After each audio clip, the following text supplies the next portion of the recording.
there, Bucs fans. Welcome to Training Camp Journal with Ren Daxt. This is entry number 12, and I am not Ren Daxt. I am actually Brent Allen. I am the other host of the Pewtercast. Very, very glad to be here with you guys. As I'm sure you guys know, if you were listening, especially yesterday, you know that the Tampa Bay Buccaneers are not in Tampa this week. They're in Jacksonville for joint practices. I happen to live in Jacksonville, so it only made sense that I would be the guy who got to go out for the open practices this week and bring you the entries for the Training Camp Journal. Had a good time yesterday, and today today had a very different feel, but had a lot of its own fun little quirks, fun little things. I'm sure a lot of you guys have seen some stuff on social media already. Trust me, we'll get there. If any of you guys are new to the Training Camp Journal, the whole idea of this is to be able to take you as fans into camp with us for the experience of what it is to be a fan at training camp.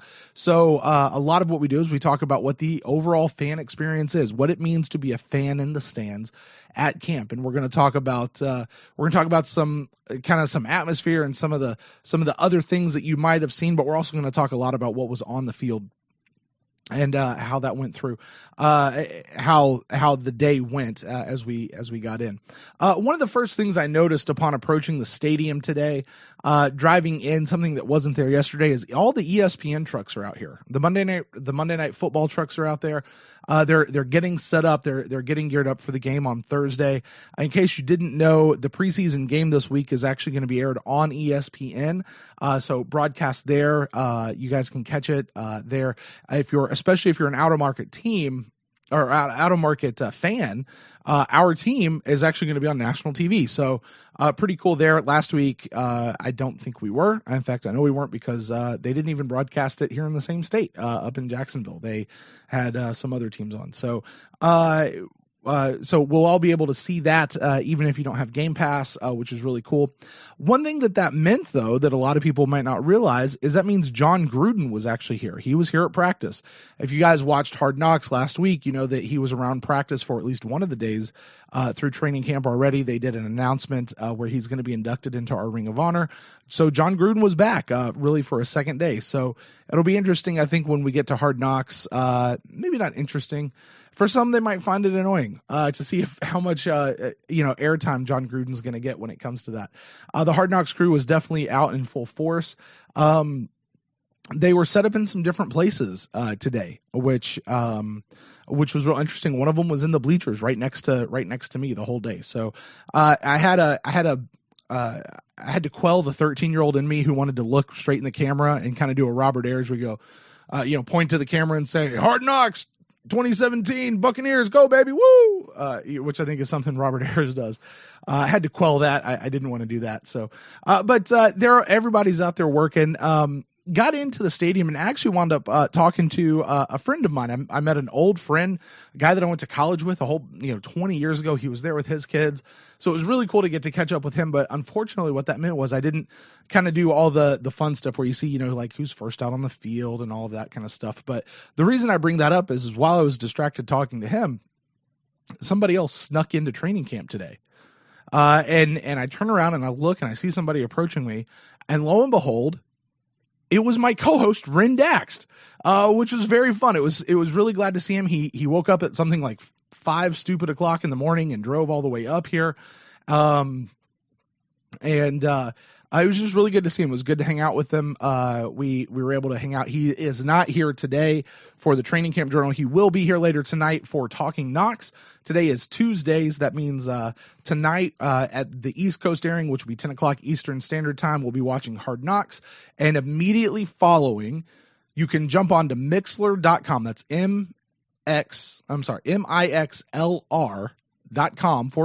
Pewtercast.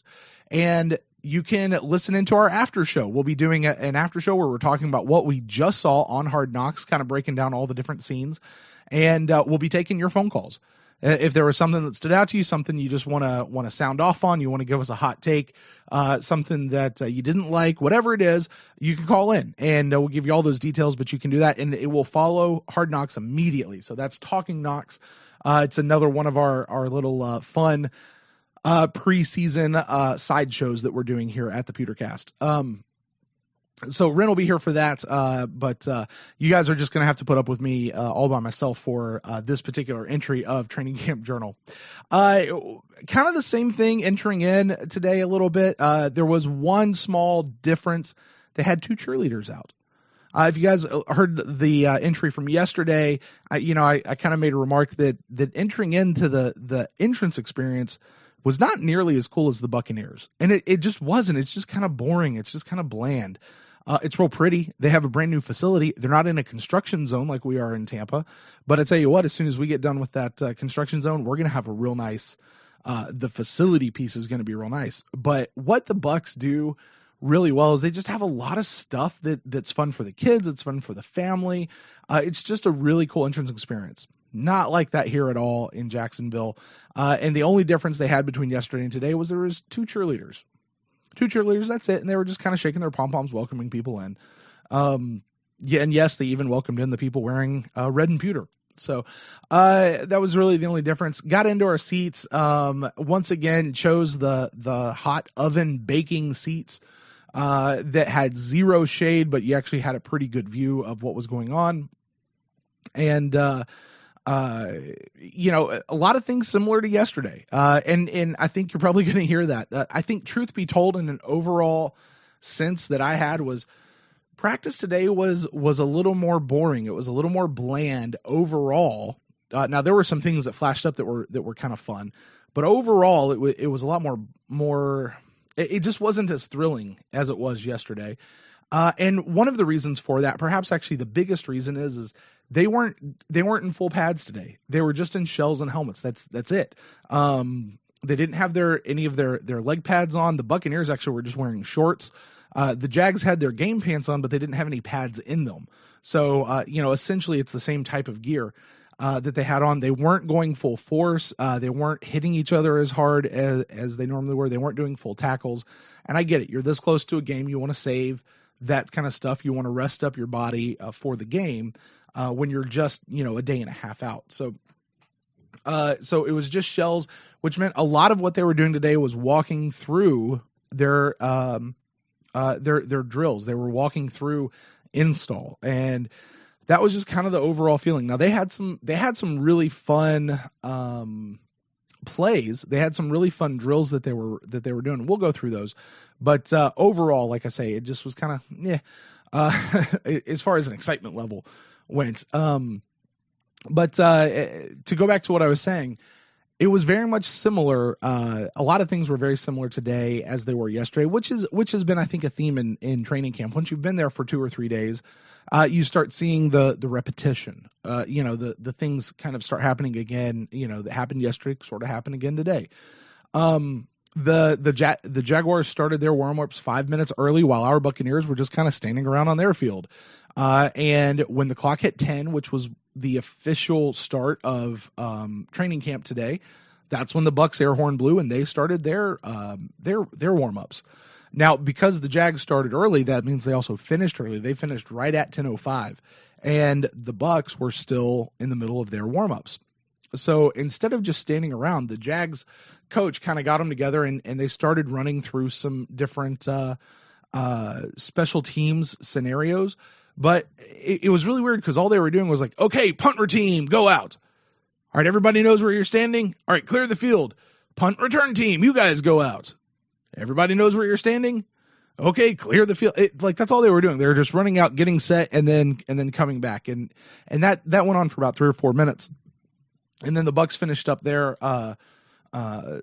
warm-ups, and I heard the coach turn around, look at them, and see them. I think an air horn went off or something, and he says very loudly, very, very clearly, he goes, "Oh, thank God, they're finally done over there," which made me laugh, made me a little amused, and I got a bit. I kind of wanted to fight him in that moment. Like Mark Cook wants to fight Judah J. Barima, I wanted to fight that coach. You don't talk about my team like that, son. You just don't do it. But anyway, a big reason why they were waiting on them was because the first thing they did, kind of like yesterday, was they started with joint practices. And like yesterday, there was some drills they did jointly together as two teams. There were other drills where they separated and they did their split practices. It was just the Bucs on one field and just the Jags on another field. And then they came back together for more joint practices, and then they split up, and then they came back together. So, the first thing they did was joint, and kind of like yesterday, they were doing punts and punt returns. The Jags were kicking off. They were lining up in their own end zone, though, which I thought was real interesting. And about 2 or 3 plays into it, you realize they're not actually kicking the ball. What they were practicing was kind of the weird special team scenarios, which is what they were doing. That was their first segment, I guess, of practice. So you really had to watch to figure out what they were doing. And it was things that were real specific. It was, hey, we're backed up in and we're going to take a safety. And they literally practiced what it meant to take a safety, which I guess is something you want to do because you don't want to lose the ball, right? And they brought them out to a different yard line and had them back up and various things. And finally, there was a real kick. After doing that for, I don't know, 5, 6, 7 plays, finally there was a real kick. Adam Humphries was the guy who was back. He called for a fair catch, but he actually dropped the punt. I was like, oh my God. So it was the only time I've seen him do that in camp so far. Nick Folk came out for a kickoff, but the kickoff was on the other 35-yard line, which I found real interesting. And he actually wound up making a field goal out of that, but everybody was treating it like it was a kickoff. So I gotta be honest, and this is, I guess, maybe the limit of my football practice. This is anything that I did when I played ball in high school. I don't necessarily understand the benefit of running those kinds of drills with what they were doing. Now that's just me. But it was real interesting watching what they were doing. They switched it up. We started doing the punt, and we had to get backed up for a safety and learn what it was to take the safety. I mean, I guess I understand the benefit of those. It was weird to me. It was very, very weird. They were doing, what do you do with a punt after a safety? They were doing onside kicks. And these are things that we will see at some point during the season. We're just not going to see them very often. Hopefully we won't see them at all, but chances are we'll probably see them from time to time. On the switch, good news. Josh Huff had a really good return. But there was a catch. Or rather there wasn't a catch. Actually, what he did was he stood under the field goal post, had a ball in his hand, and just held the ball up. And when the ball that was kicked went over top of him, he simulated catching the ball that he was already holding in his hands, and then took off running. So I leaned over to Ren, and at that point I said, it's amazing what he can do, and he doesn't actually have to catch the ball first. Because he had a pretty good return. I can see why they wanted to bring him back. If that's what the coaches are seeing, that maybe that we don't see. But I did think he had a pretty good return there. And outside of that, that was really the end of that little joint session. Air horn blew, and they went up into split practices. Yesterday I mentioned how the Bucs had black pennies that came out, and they were on field too. So again, it was kind of hard to see exactly what they were doing. There were individual position drills. Again, hard to see what was happening, hard to see the quality of really what was happening. So we're just kind of sitting there watching. Saw a little bit of what the Jags could do. Looked up and it was kind of trying to take some video through my phone, and it was the boring part of practice that's really important for the players, but as a fan in the stands watching, it's just not that thrilling. So that session kind of came and went, and they came back to joint practices again, which was really cool. And this was kind of the 7-on-7s type deal, maybe some more of the position, position intensive drills, but they were going against each other. One thing we saw was I saw Vernon Hargraves give up a touchdown pass in the end zone. Now it was really close. I mean, really, really close. Vernon was on that guy. He was in that guy's grill. He had him on the line. He really could have been out. Vernon actually, when they came up, he looked to the ref for the call, and the ref said that he was in and he had caught the ball. So it was real close, but it was a touchdown pass that was completed for the Jags. So very, very sad, but Vernon almost got it back. He almost had an interception as well. It was definitely at the very least a nice pass breakup. So Vernon coming along, which was really cool. I noticed Grimes wasn't playing today, wasn't practicing. He was just in shorts and a shirt. I guess maybe taking one of those vet days. But what was really neat to see about him in this particular drill was he was on the field with Coach Smith. And he was kind of acting like as a second set of eyes for Coach. Maybe he was doing a little bit of veteran coaching, I guess, for some of the other guys. And he was very much participating with what was going in. He just didn't have pads on and wasn't in there hitting. Looking at some of the things they were doing, they had some drills for the defensive line right in front of us where they were going like 2-on-1s. Our defensive line versus some of their offensive line guys. And that was happening right in front of us. Ryan Russell actually stood out, had a really good push off of one of the offensive linemen, got to the quarterback. The other guys, it's kind of the usual suspects. Like Gerald McCoy did really, really good. Noah Spence, oh my gosh, had a beautiful play during this drill. Our defensive line looks really good. Robert Ayers got in there, and in fact, the only guy who, no, let me back up.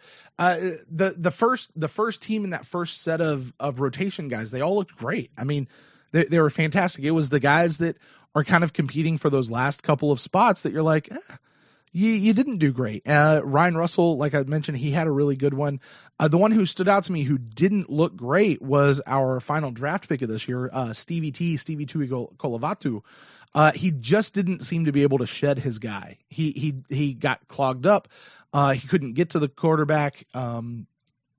He didn't really plug a hole. He was just kind of doing what his thing. Now, to his credit, at the very end, he did get to the quarterback finally, but he had so many reps and so many opportunities to really only have the one good one come out. I would have hoped to see a little bit more. So I'm not making a prediction at all about whether or not he makes the team. I think it's very, very possible he could make the team. Silver Siglia, he had a pretty good practice. But Stevie T, I was hoping to see a little bit more out of him. To be honest, this is the first that I've really gotten to see of Stevie T in practice. So the Bucs are definitely trying to get bigger up the middle, and Stevie T was right there in the middle. So moving on after this particular set of drills, just the different ones with ones we could see, they went back into split practices. The Jags were in full go mode. They had helmets. They were hitting each other, even though it was just shells. But the Bucs were over on field 2, no helmets on, just kind of doing walkthroughs. And again, this really kind of became this was more of the install. This was more of the walkthrough. This is more of the save your body kind of stuff.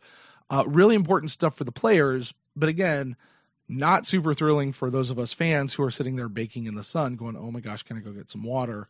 I don't want to move because something fun is getting ready to happen.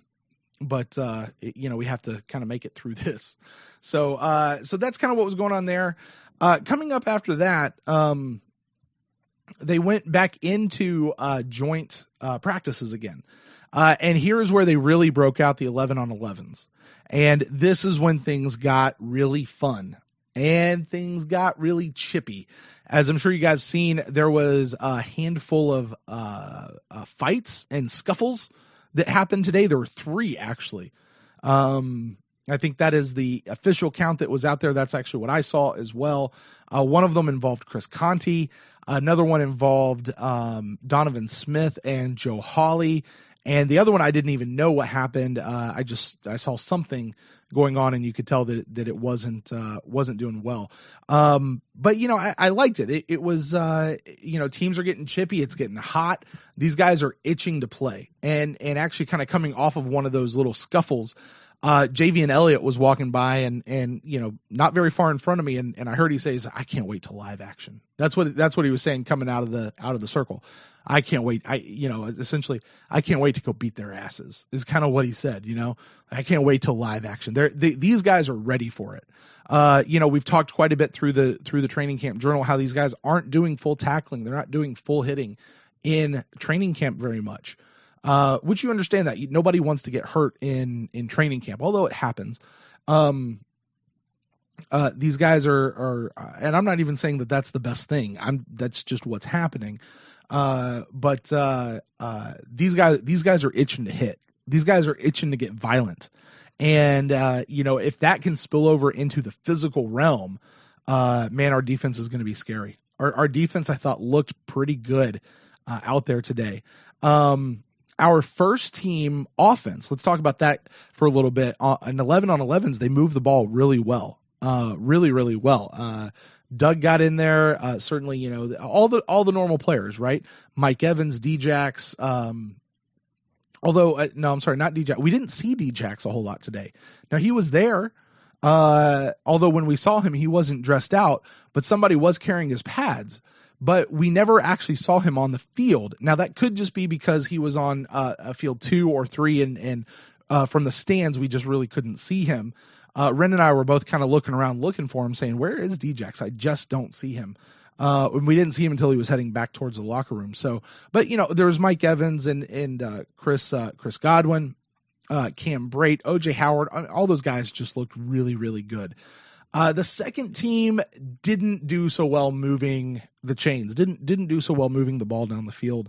And honestly, I'm not even sure that the third team went, with Sifo Lufau and some of those guys a little further down on the depth chart. I don't know that they went, that they even went. I didn't see them, didn't notice them. But the first team, I thought did really, really well. After they got out of 11 on 11s, they went back to 7 on 7, doing position group drills together, Jags and Bucs. Noticed Beckwith was getting a lot of work. In fact, what was right in front of us was the linebackers. It was that position group. They were getting in. It was linebackers and the backfield, the safeties. Those guys were there as well. They were doing their job. When Levante and Quan got in there, it was night and day difference. It was just night and day difference. I thought Keith Tandy had a really good pass breakup, almost had an interception. Chris Conti, this is where the Chris Conti fight happened. Things got a little chippy. Right there. I'm not exactly sure what happened, but I do know that it involved him. Somebody was like pushing him down into the ground. I think that one was really instigated by the Jaguars guy. And I think that's really the story. That really is kind of it for what happened throughout training camp. The big names kind of did what the big names do. Helm had a couple really good catches. Like I said, Mike Evans had a couple of really good catches. The guys that are on the bubble didn't. They had some drop passes. They had some okay catches. So, kind of the same old song, I guess to say. But like I say, the really fun things. I don't want to call the fights a fun thing, but it certainly shook things up quite a bit.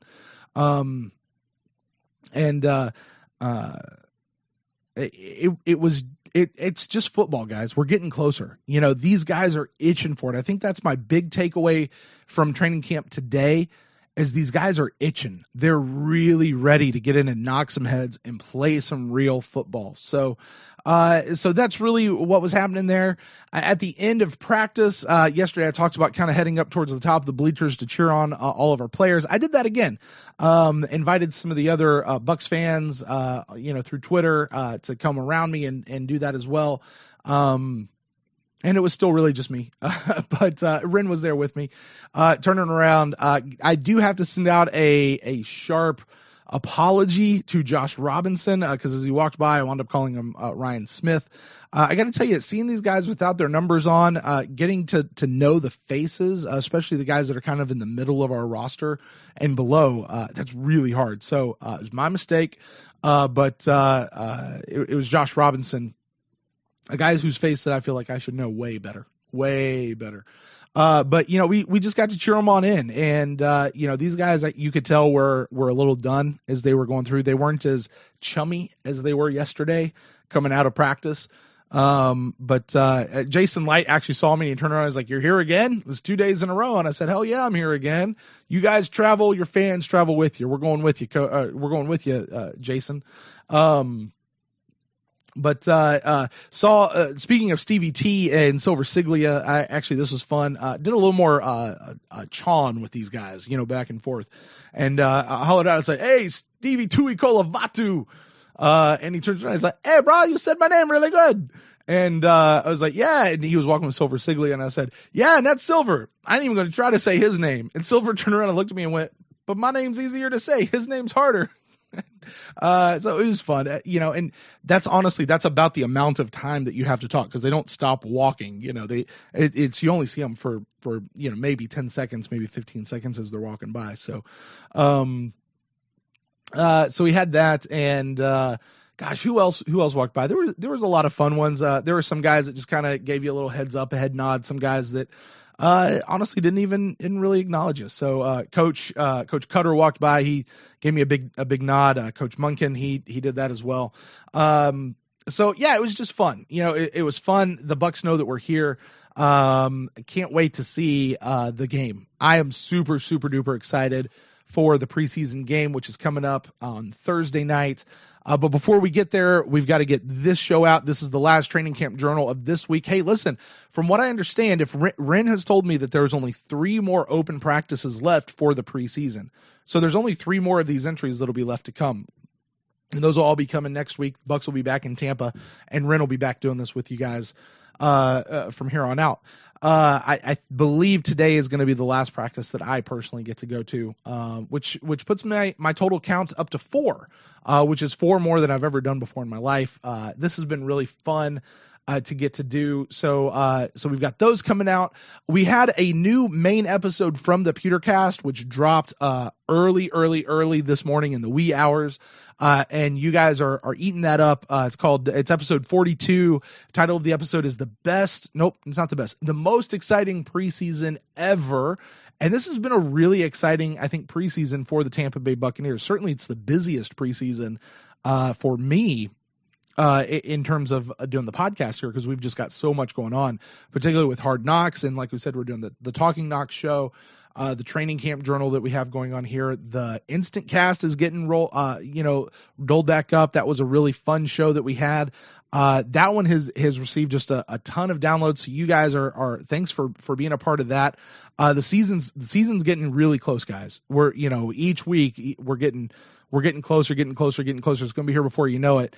And, the Instant Cast will be with us through the whole season. The main episodes will be with us. They're coming back on a weekly schedule. Currently, they're on every 2 week through the off-season / preseason. But as the season hits here in early September, those are going to go to once a week, the main episodes. As Training Camp Journal will be wrapping up, Hard Knocks will be wrapping up, so Talking Knocks will also be wrapping up as well as we get into the groove of the regular season when things start to count. And the season's here, guys. I'm super excited. I know you guys are super excited. Thanks for being a part of this family here at the Pewtercast. If you got any feedback, please feel free to send it in. You can email it to us at thepewtercast@gmail.com, or find us on Twitter at thepewtercast.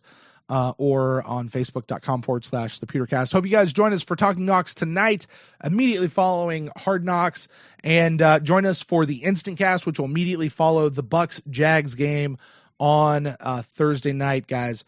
And until then, like we always say, go Bucs.